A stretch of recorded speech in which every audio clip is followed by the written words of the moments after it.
Time to get kooky. Check out this if statement. That's long, really long.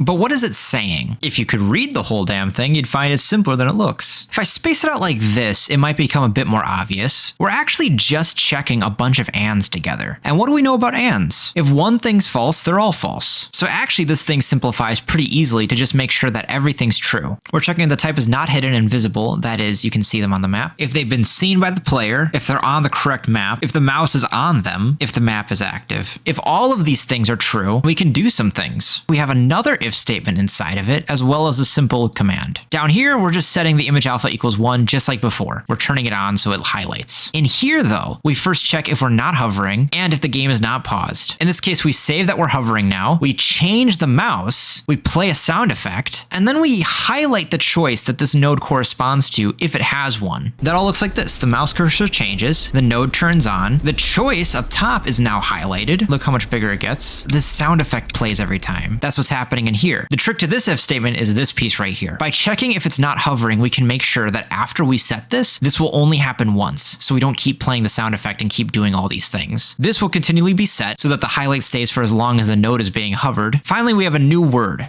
Else. This triggers if the if check fails. In here, we perform another if check. If we're hovering, which is set up here, then go ahead and reset it back to the original state, fix our mouse, and turn off that choice highlighting. After this happens, hovering is now false and we won't run this again. So although it's pretty wordy, the actual basics of the logic here is not super complicated, but this just gives a taste of how powerful if statements can actually be.